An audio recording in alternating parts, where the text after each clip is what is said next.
Hey there, and thanks for joining us for another Forever Single.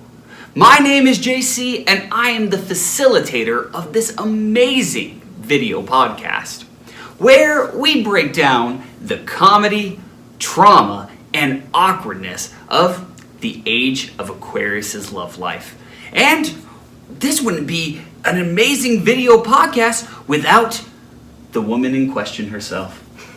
You guys, I am back. It has been a little bit of a hiatus, but here is another story coming your way about my crazy online dating history. I'm incredibly nervous, but salivating for the juicy gossip. What would you kind of title this romantic encounter? We are going to call this episode The Mist. Ooh. And again, not to be confused with the Stephen King novel. TM. Go ahead and lay down how you guys met, what you were talking about right away, your initial feelings.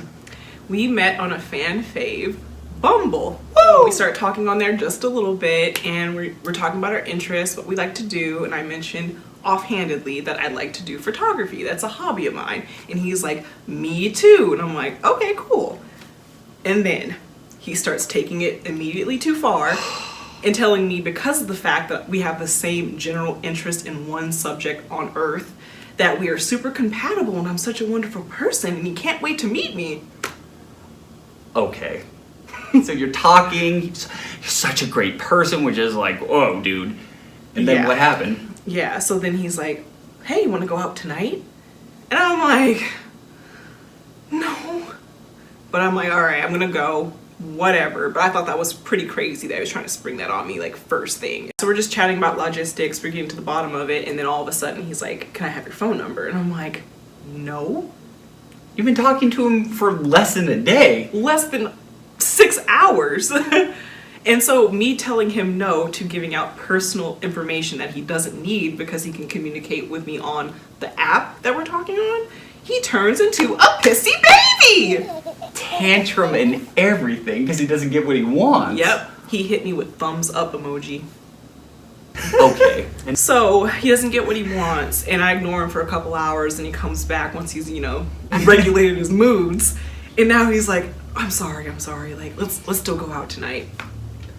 Oh. So you guys decide to do what? We decide that we're going to go out bowling because he's not giving me any ideas, so I have to suggest it. I'm doing all the work, which I hate, and I'm like, hey, let's go bowling. And he's like, sure. It sounds like you are the one who is initiating and in charge of this situation. Completely. So I'm like, if you don't want to go bowling, suggest something else. But the fact is, I'm in control here. I'm just going to roll with it because I know where I'm going. I've been to this bowling alley before. He cannot kidnap me. So it's all good. But all the while, I will confess that I was feeling a little bit guilty at the time because at this current time, I was actually talking to someone in the late talking phase. So we were almost booed up, but we weren't official. Gotcha. So I felt like I couldn't put all my eggs in one basket. But at the same time, we're at the point where it was like not nice of me to do that. It was inevitable? Yeah. Okay, hang on. I gotta pause you on that because I strongly disagree with you. I think, hey, if you are not in a monogamous relationship, you're in the dating phase, you can date as many people that you want. What do you guys think? If you are not in a committed relationship, can you date various people, even if it's serious with someone? You push your exhaustion to the back of your head. You drive up to this bowling alley, and what happens? This guy is standing out there with his arms to his side, all serial killer-esque. I'm like, oh God. So I'm scared, but I'm also happy because I can see the aesthetics before he sees me. So I was taking that in. Which is very important. So, listen. They have to know. I have to know. Please describe Skunk Stash for us. This man looked like the personification of all the Archie comic book characters. He looked like Jughead.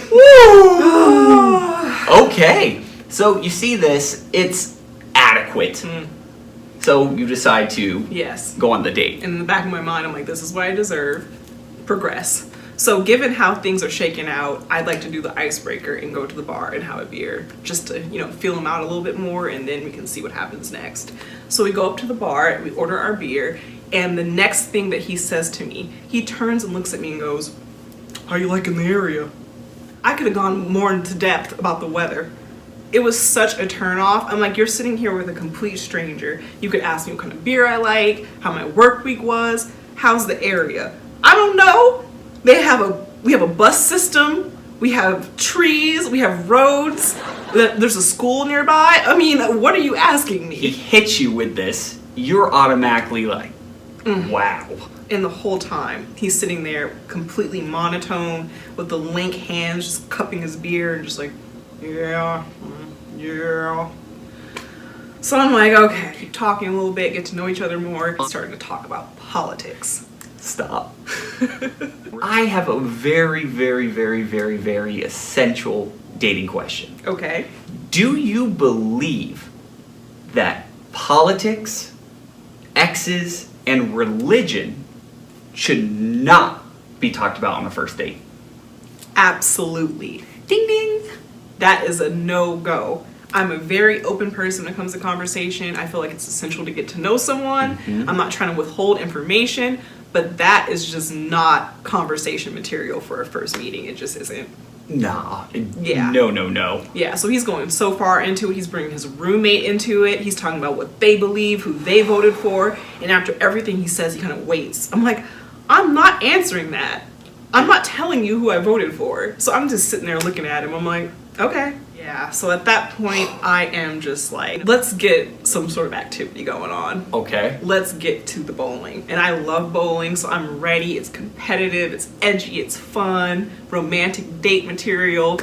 And I start bowling, and he is just not having any fun at all. He's not talking to me, he's not trying to challenge me, he's just rolling one after another, kind of grunting, talking to himself out of his frustration.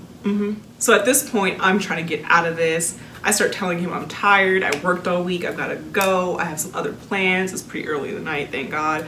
So he's pretty cool about it. He's like, let me walk you to your car. I'm like, okay.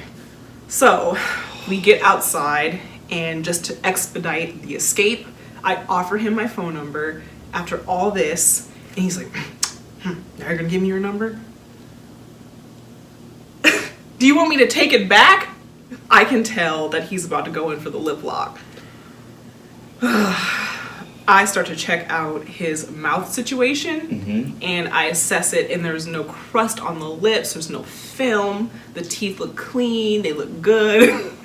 He leans in for the kiss, and let me tell you, it was like when his lips parted, it was like the depths of the earth were opening up. Stop! Like these deep, dark recesses of the earth, and this like slow green, insidious mist just started accosting my nostrils. Stop. It was like released air that had been under pressure for various amounts of time.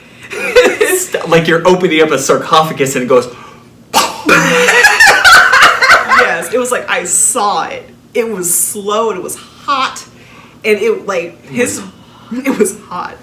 His breath smelled like carne asada and shit. I was so shocked that actually when I pulled back, I was like shaking a little bit. I was just scrambling, like I was scratching up the side of my car door trying to get the key.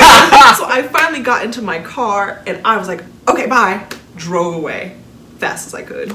Get up the next day, I make a point to ignore him the entire day until maybe like 4 o'clock, so it's pretty late. A lot has transpired in my day. So here he comes with, what are you up to? I tell him the rundown. He doesn't reply or respond to any of what I just told him about my day. He goes right to, I miss you.